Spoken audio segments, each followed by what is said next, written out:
Good afternoon, everyone. It is Saturday, February the 6th, 2021. It is currently 12:20 p.m. Central Time, and we're going to talk about something that I think is very important. Now, I know when this starts making its way around YouTube and all, just making its way around the internet, there are going to be a lot of people from many different perspectives who may tune in to hear what I have to say. And I know there's a very good chance that some will become greatly offended about what I'm about to say. And that's not my intention. My intention is not just to turn on this microphone to offend people. My intention here is for us to have a meaningful, real conversation about something that I think begins to blur the lines of reality, begins to blur the line of truth. I've stated this so many times, that our culture is moving to a certain perspective that is extremely dangerous. Let me explain. I will say that there was an argument. Our culture entered into what we will call a war on truth, right? Hey, what is truth? Well, that's your truth, my truth. All truth is relative. So we ultimately begin to destroy the concept of what is truth. Right? No truth. You can have your truth. I can have my truth. And somehow that's okay. We don't, because truth is relative to the individual. And people really pushed that idea. It became a dominant way of thinking. This relativistic view really began to dominate society in many different ways. And what was kind of the ultimate outcome of that? Well, then people started yelling, wait, fake news, fake news. The news needs to tell the truth. Wait, you can't hold on to that conspiracy theory. There's truth. Wait a minute. I thought all truth was relative. I thought you could have your truth and I could have my truth. Why is there one truth? You don't believe in the conspiracy theory. I believe in the conspiracy theory. So why isn't the conspiracy theory true? You throw out truth, there are negative consequences. You throw out truth, then you can't turn around and then scream, no, there's absolute truth. There is only one truth. No, there's your truth, there's my truth. Because remember, we were all told that truth is relative. And then when that begins to play out in the real world, we see the consequences. We see the devastation, the destruction, the damage, the death that comes about with people believing things that are not true. So I think people are beginning to realize, I don't know if we can tell everyone that there is no absolute truth and that everyone can have their own truth, because that becomes very detrimental to society. You think? Yeah. But we've moved past that now. Now we are on the verge of a full-blown war against what is real. What is reality? Which is just an extension of the war on truth. Truth is relative. Now reality is whatever you want it to be. But this is how far we've gone. You get to determine what is real. You get to determine what your reality is.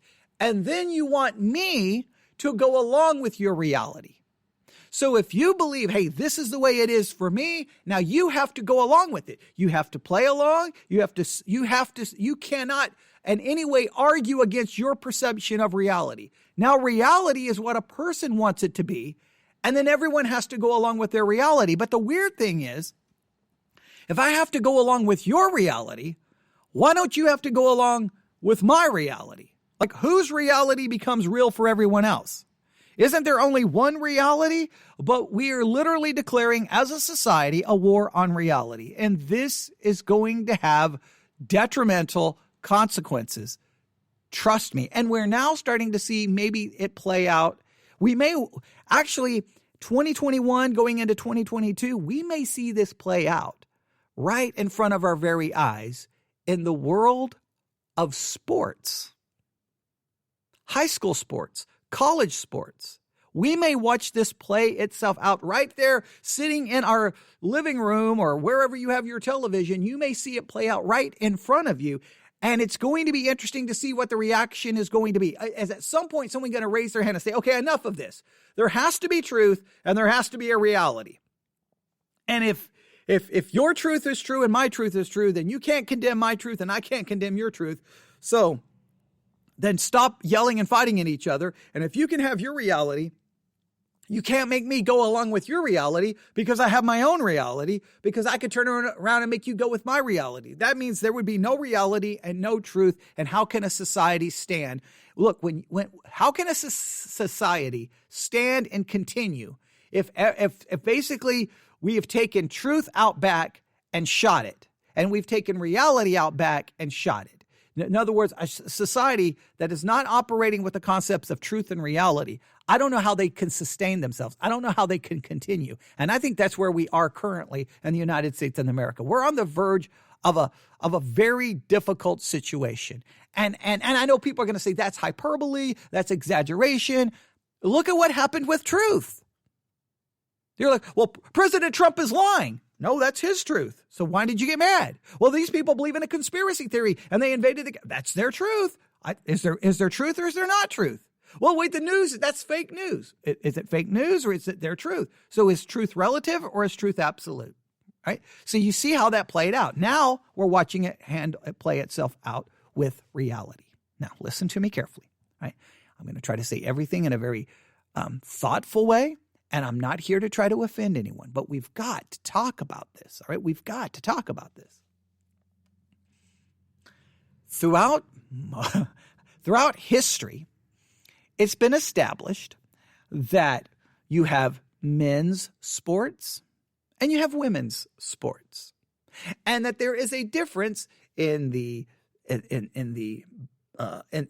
and there are in women. Men typically on with the same level of working out and the same level of practice, the men are typically going to be stronger naturally than the woman. Now, that doesn't mean a woman can't work out and become stronger than some men, but if you take the man and the woman and they're both working out and they're both doing the same thing, men are typically going to be stronger than the woman. That's why there are different sports leagues, right? You don't have in the UFC where people are getting punched and kicked, a woman get in the ring with a man, because it's viewed as the man would have an advantage over the woman and then do great physical harm to that woman. So it's a difference. Women are not going to be competing in the WNBA, the Women's Basketball Association is not going to be competing against the NBA, because it would be viewed as the men would absolutely beat them and destroy them on that plane. That's basically been the basic understanding. Now, again, I'm not denying that there aren't exceptions. Right? There are women who work out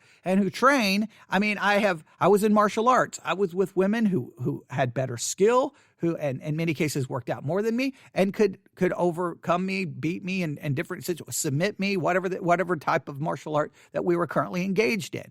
But when at some level there is a natural strength, speed, bone density, we can go on and on and on, where the man is going to have an advantage. That I'm not saying there's never exceptions, because I'm going to get someone trying to argue with me. But I'm saying in general, that's the way it's going to work. If you have men and women racing, right? I mean, look typically, even in the military, the women's physical standards for the women were different than the men. Like I had to run, I can't remember what my time had to be in my run. There was a certain time the men's standard was, and there was a different time for the women's standard. Why? The women's physical standards were different than the men's. Why? That's even in the military. Why was there a difference? Because there was an understanding that there's a biological difference. There is a difference. So that's the way it's worked. Well, our society is deciding to change that. So now if you are a man, and you identify as a woman, and you start going through that process of changing, you can now compete with the women. And this is raising lots of concerns. Many are calling this the end of female sports as we know it. And I've got some information here, and I'm just going to read some stories of some things going on. And now the ACLU is involved. The American Civil Liberties Union is involved. Here is a story that was posted this morning. And I just came across this right when I was packing up, getting ready to go home. And we may have to talk about this in a number of episodes. And I know everyone's going to start trying to bombard me with, look, what about this? And what about this? Look, there are lots of things to consider. And listen, as Christians, we need to be thoughtful, but we need to be accurate. We need to be factual, and we need to do our best to try to speak to this, hopefully in a way that we can wake some people up, because this is going to have some unintended consequences. Here's the story. The ACLU is claiming that trans-identified males have no unfair advantage in girls' sports. So the ACLU, they're claiming that a trans-identified male has no unfair advantage in girls' sports, so it shouldn't be any problem. He's transgender. He identifies as a girl. Go play. You can go play, and you have no advantage over them.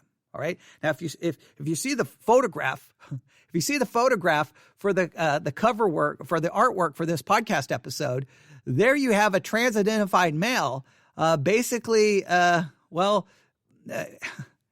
getting ready to tackle a girl, and I think you can see that there's a difference. I think you can see there's a difference. I think he looks a little bigger, a little stronger. Now I'm not saying there are some women who are big and strong, obviously, but I'm saying I think we're going to have to acknowledge here. But let's see what they have to say. The ACLU has come under fire for suggesting that males who identify as females do not have an advantage over biological females in girls' sports. Okay, well, if we're going to go this direction, this to me would be this is where we have to take it logically. That's it. We eliminate all differences. Hey, girls in high school, you want to compete in basketball? You got to play with the guys. You got to compete and get on the guys' team. Hey, girls in track, no, you got to compete with the guys. You got to compete with, if you're not good enough to compete with the guys, you can't play sports. Look, if you're going to say there's no difference, then why has there been a difference? Women in golf, you got to compete with the men. You don't get to put the tee spot in a different location. No. What WNBA? You got to be good enough to get into the NBA. Women, you want to play football? You got to play in the NFL. You got to play with men. Hockey, you got to play with the men. UFC, get rid of the women's division. Get rid of the women's division. They got to get in the octagon with the men. Same weight class, obviously. And then what happens is what happens. Is that where we're headed? There's no biological difference. There's no difference. So, and in the military, no difference in physical fitness standards. The women have got to meet the men's physical fitness standards. They got to do the same thing. Now, in some branches of the military, I think maybe they've made them similar. I think in more combat situations, maybe in special forces. I had a friend who trained to be a Navy SEAL. I think the women have to meet the same standard. He can clarify that for me. So I'm not sure, but I know in the Air Force there was different standards. The men's standards were different than the women. That's just a fact. Now, again, there may be specialized fields where they change that, but it should be the case. Firemen, just in every area of life, there is no difference. You got to meet the same standard, and you've got to compete with the men. So just there's just one football team. There's one track team in high school. There's one soccer team, and the men and the women are there's one basketball team. And no special anything.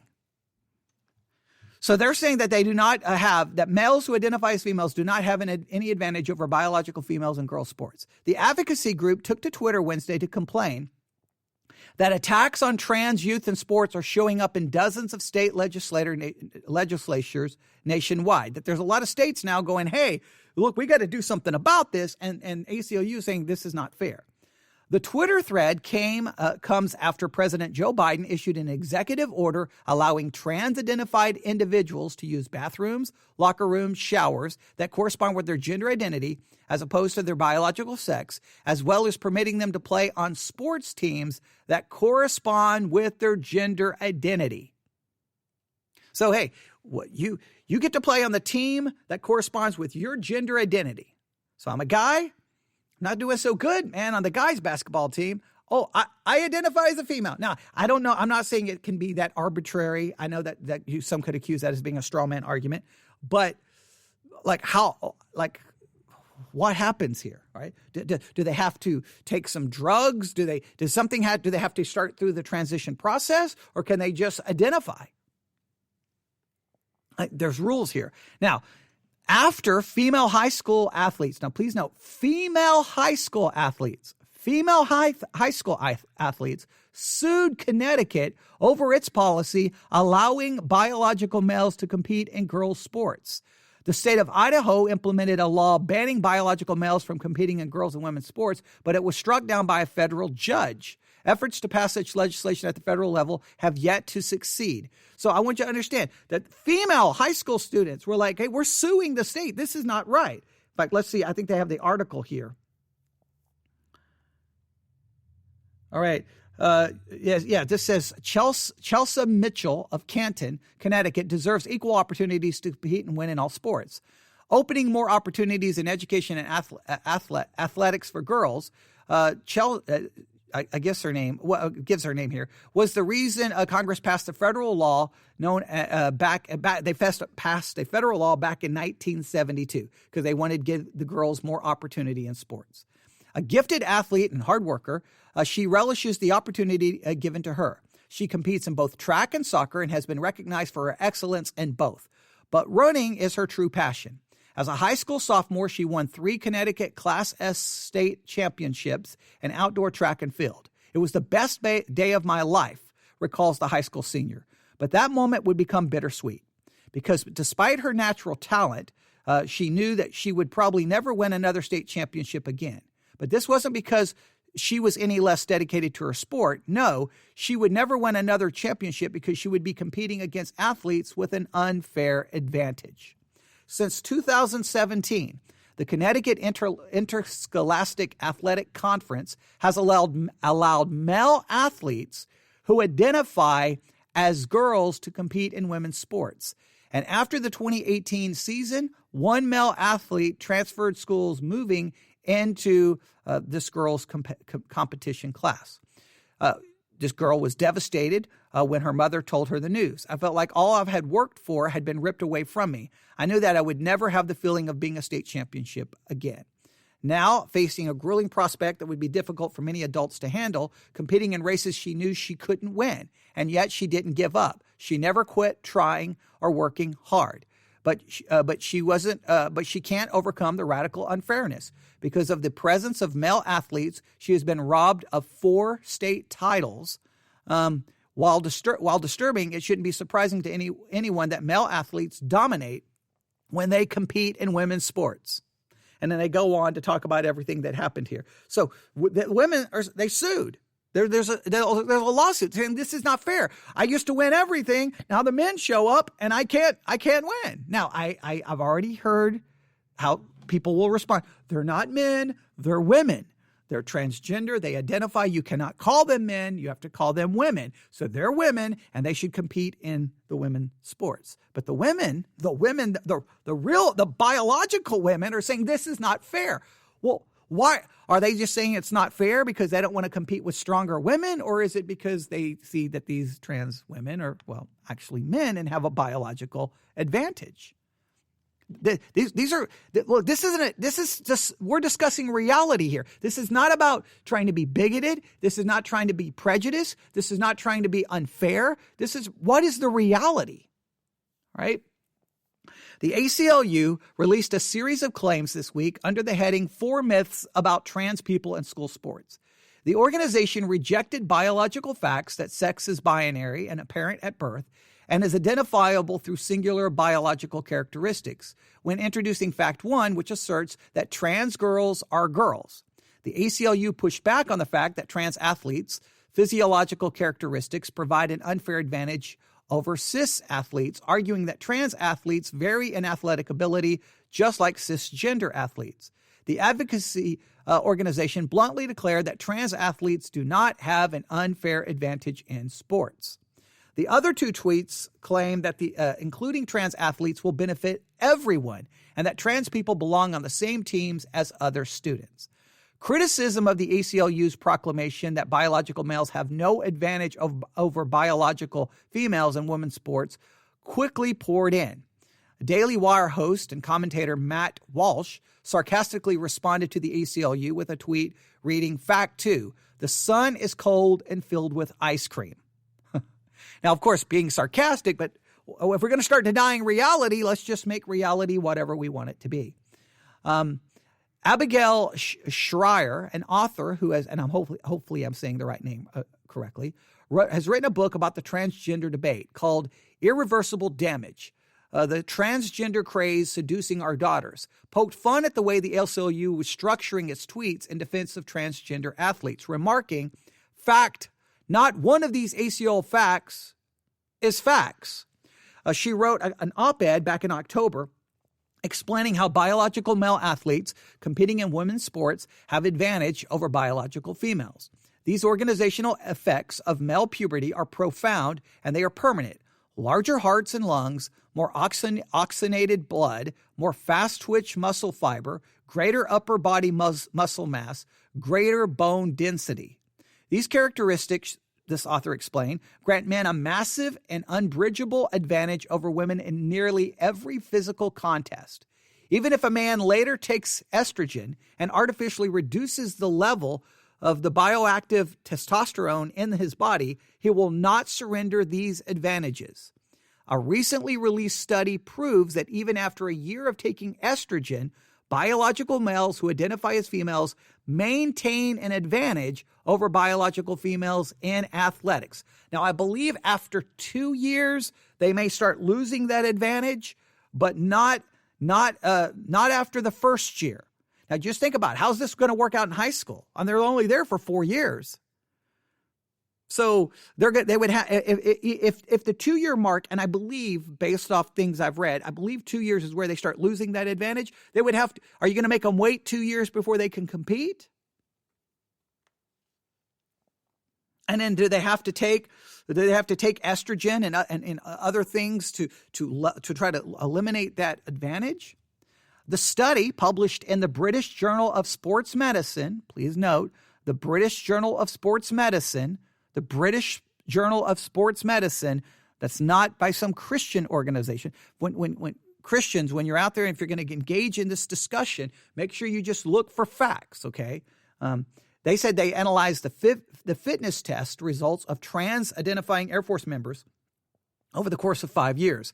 Before hormone use, the males who identified as female could perform 31% more push-ups and 15% more sit-ups in 1 minute than the biologically female counterparts.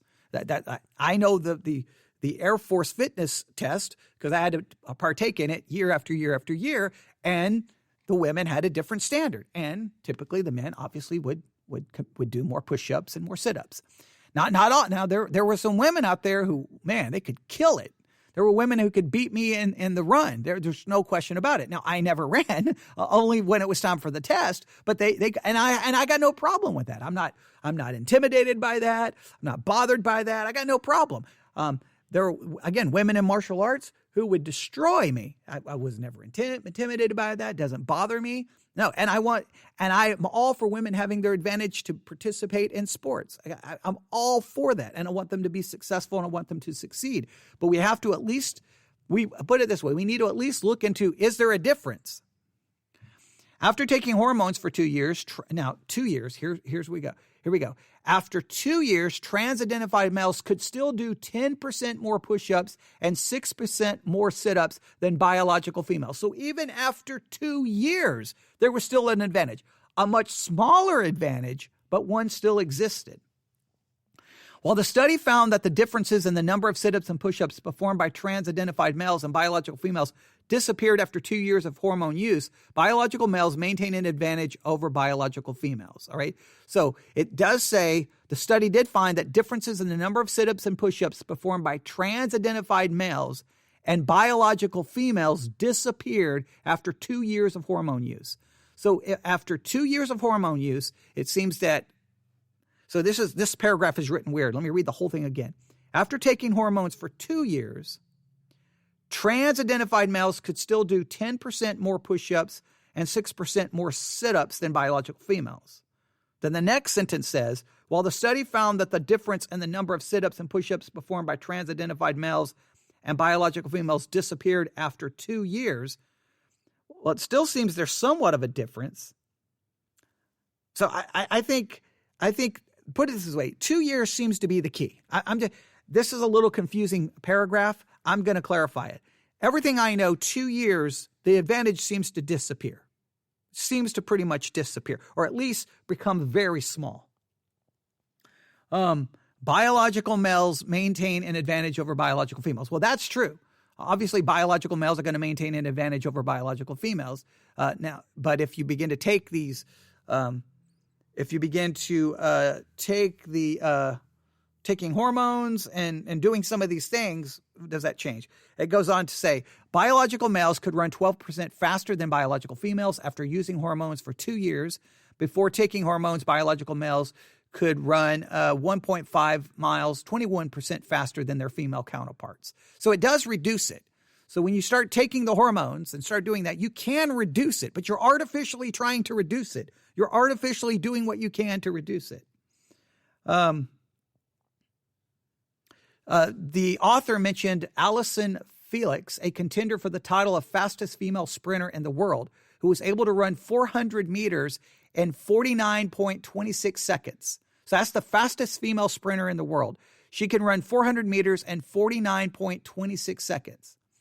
Based on 2018 data, nearly 300 high school boys in the U.S. alone could beat the record.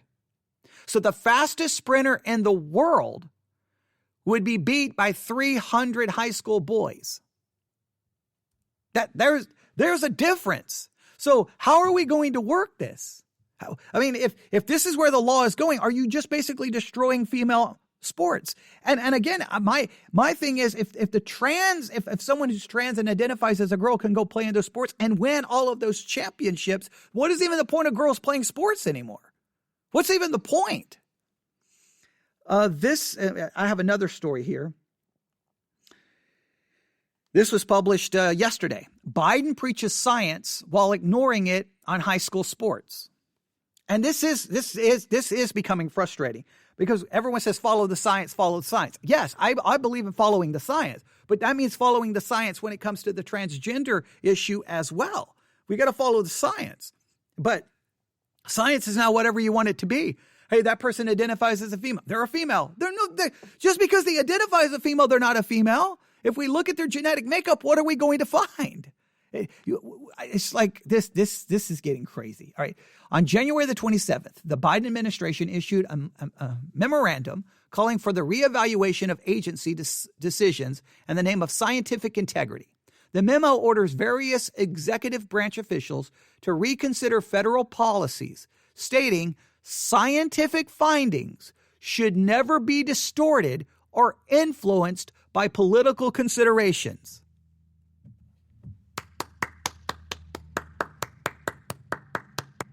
Yes, we all should applaud that. It sounds good, doesn't it? Let me read that again. The Biden administration issued a memorandum calling for a reevaluation of agency decisions in the name of, and I quote, scientific integrity, end quote. The memo orders various executive branch officials to reconsider federal policies, stating, and I quote, scientific findings should never be distorted or influenced by political considerations, end quote.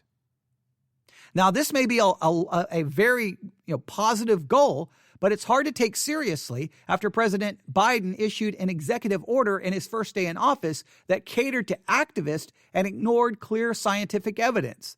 Among other issues, the order directs federal agencies to basically destroy and eliminate legal protections for female athletes. The story continues. And this is not from a Christian publication. Consistent with that order, Biden's pick to head the U.S. Department of Education told senators at his confirmation hearing Wednesday that he's in favor of ensuring that biological males can compete in girls' and women's sports. That's Biden's pick for the U.S. Department of Education, that he's in favor of ensuring biological males can compete in girls' sports. The catastrophic move could spell the end of women's athletics. Why? Well, as the administration advises on several other issues, follow the science. Males are generally bigger, faster, and stronger than females. Men have larger hearts and lungs, greater bone density, and stronger muscles. These physical differences are why we have separate women's athletic events.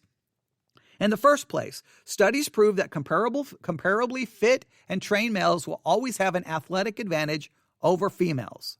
But you don't need to pore through scientific literature to learn all of this. All you need to do is look at race times. Take Olympic sprinter Allison Felix, for example.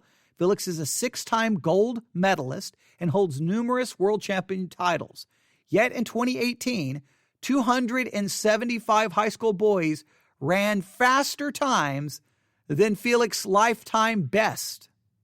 In other words, if we ignore biological differences, Felix wouldn't even make the team, much less be celebrated in the history books.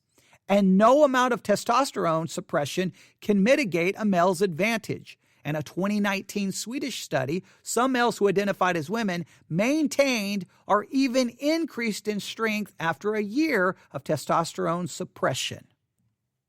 All right, there's another study, all right? In fact, NCAA Division II transgender athlete CC Teifer's performance times actually improved in several track and field events after a year of testosterone suppression. Yet the president ignored this evidence when he issued the executive order. Instead, he catered to radical transgender activists who have for years been pushing an agenda that is contrary to science and public opinion. These activists argue that there are no biological differences between men and women, a claim that is destructive to women's sports as it is anti-science. All right? Now listen to this. 2 high school male athletes alone have won 15 women championship titles that were previously held by 9 different girls. So 2 high school male athletes who identify as females, they started competing. They've won 15 women championship titles by themselves. Where used to, these were previously held by 9 different girls. The policy has prevented Alliance Defending Freedom's clients, and then they name a number of their clients, from winning races and qualifying for events. These girls have been displaced from the podium, shut out of opportunities to compete, demoralized by unfair competition. These girls are like, there's no point. We can't do anything. And they're not being able to win their cases legally. Allowing males to compete in women's sports teaches a generation of girls that no matter how talented they are or how hard they work, they will never have a fair chance to experience the thrill of victory, reversing nearly 50 years of athletic gains for women. There is no doubt that those who identify as transgender should be treated with civility and respect. I completely agree with that. Anyone who identifies as transgender should be treated with civility and respect. We should show them the love of Christ. We should pray for them. We should care for them. If they're being bullied, harassed, we should step up and defend them, even if it means I'm being harmed. If I'm somewhere and someone's picking on someone who's transgender, I'm going to step up for them. I'm going to fight for them, even if that means I get hurt and I get beat down, because I know no one should be bullied. No one should be harassed. Nothing like that should ever happen. It's wrong. It's wrong. But at the same time, I cannot deny reality. Now, it doesn't mean I have to run to every transgender person and yell in their face, "You're not what you think you are." That's not going to accomplish anything. But when now it moves over that you identify a certain way, and now you want that reality to now become the reality for everyone. And so now, because you identify as a girl, you get to go play in girl sports and destroy the girls in the sports so that they can't compete and they can't win. Now we're dealing with reality.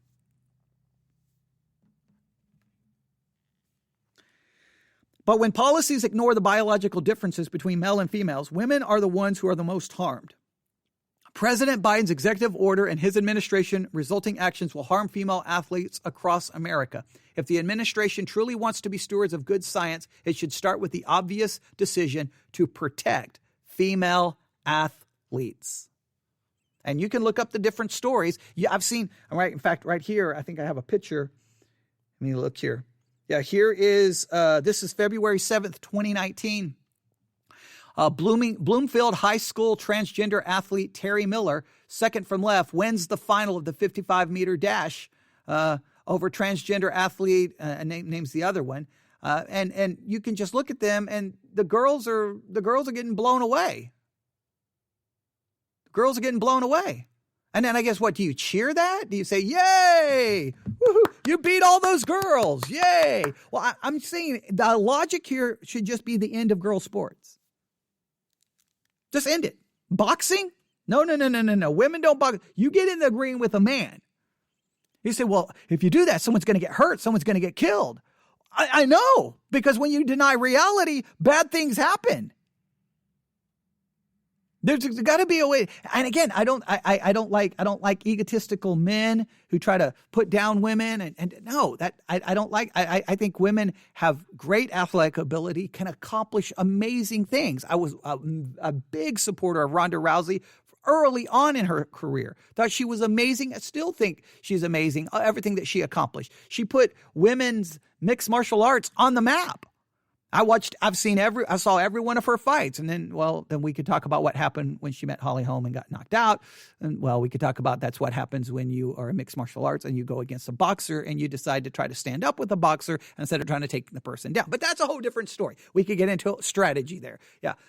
Holly Holmes is an amazing boxer and that's what happened. So yeah, I love women's mixed martial arts. I think that they're amazing. Sometimes their fights are better than the men's, more exciting. Sometimes they seem to have a more hunger, a more passion. Amazing. Women in professional wrestling, they finally started being treated with respect instead of being treated as an object to be looked at. They were treated as actual athletes and were able to actually, tell stories in the ring like wrestling does. And I'm glad that finally happened. I'm glad the women were treated that way. Treated with respect. So I think women can, and I've competed with women in mixed and martial arts. Amazing the things that they can do and accomplish. And I've had women instructors in martial arts who taught me. I got no problem with that. And when in the physical fitness test, sometimes I was running, obviously in the physical fitness test with women. And many cases, because I worked in the medical world, many cases the women outnumbered me, and many cases, some of those women would blow me away. I mean, they could run.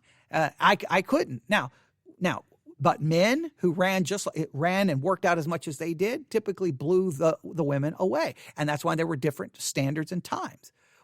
How far do we destroy reality? How far do we take this? Now, I don't know what the ultimate outcome of all of this is going to be, but it's crazy. You got women out there they're suing.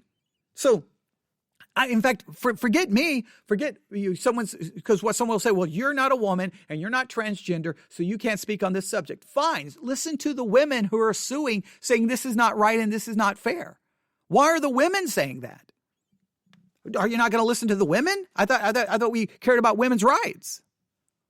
Now, do transgender rights now trump women's rights? Hey, women, you're not. Look, there was a time that you were treated incorrectly and unfairly, and there was some prejudice against you. And we in 1970 whatever, they passed the right to let women compete and have sports. And y'all had a good run, but you're kind of yesterday's news. Transgender is where it is now. So men who identify as women, they're now the ones who get to take your place. They get to take your place. They get to take your place, and sorry, you just forget it. You're not going to get that scholarship. Yeah, but I'm not going to be able to go to college without that sports scholarship. I'm sorry, that guy who identifies as a girl, he's going to get your she, whatever pronoun they want to use. They are going to get your scholarship. So. Well, I'm not going to be able to go to college. Well, you got to go to I guess you better work on getting an academic scholarship because your sports pathway to college is done. This is a crazy situation. I've got more and more articles here, and I know I read some of them. Way too fast and poorly, and I apologize. But here, what can we do? Here's what we can do. Whenever we discuss this situation, remove emotion.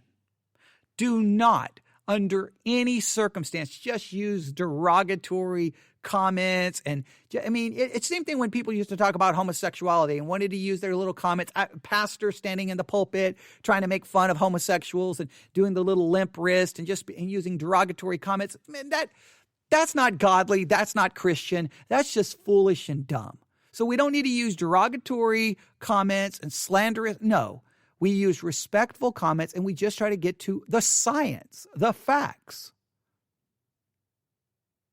So what's the solution? Well, maybe the solution is I know this would not work very well because you wouldn't have enough numbers, but do you have transgender individuals compete in transgender sports? Do you just create a new category? Now, I'm not saying, look, remember, we're dealing with how it's going to work in the world, right? In the church, we believe that God created male and female. Okay, that's the Christian view. But in a secular world, we're not trying to impose a Christian worldview on them, because that doesn't accomplish. They need salvation. But I wonder if this will ever become possible, that a transgender athlete will compete against other transgender athletes. So there's a men's division, a women's division, and a transgender division. Now, I know that they won't like that, because that goes against their whole idea. The whole idea is that I thought I was born a biological male, but my sexual identity is not male. I'm female. So I now should be treated, because I really am a female. So it doesn't matter what my biology is. Now I need to be treated as a female, so I should be treated as a female. I can go to the female locker room. I can go to the female restroom. I can compete in female sports. I guess you can get female scholarships. It doesn't matter what my genetics are. It doesn't matter. I'm a female, and I should be treated that way. So to having a transgender category would go against their ultimate desire, which is, I'm a male who identifies as a woman. I want to be treated as a woman. I'm a woman who identifies as a male. I want to be treated as a male. So I don't think that's ever going to happen. So is this the end of female sports? Now, maybe science will catch up and find a way to be able to artificially remove that biological advantage. I don't know how. I mean, obviously that you've got the different, hormone suppression. You've got all the different things you can do, replacement therapies, all the different things you can do. Maybe over time, the science will get better and they can really artificially remove that. Maybe they can. Some say we'll never be able to, because the biology is too great. Maybe they can now, I don't know what the unintended consequences will be on the body in trying to do this, but artificially through drugs, remove that advantage. And the fact is that you have to go through a year of treatment to remove the advantage. Doesn't that not scream at the reality that there is a difference? It's like, no, I'm really a female, but I've got to spend 2 years taking all of these drugs and doing all of these therapies and to try to make me more like a female. Well, doesn't that not just scream at you that you're going against the thing that's of the very nature that you're denying? It is a crazy situation. But there you have it. That article just was published today. I'm assuming there's going to be all kinds of discussion. I'm assuming the ACLU Twitter page is just going crazy. I bet you there's thousands of people arguing about it, and there's going to be people arguing on both sides. You don't accomplish anything on social media arguments. We're just going to have to look at the studies. We need more. I hope we get more comprehensive study where scientifically they can say this is, well, we already know scientifically. Look, and I hate to do this, but it has to be done. All right.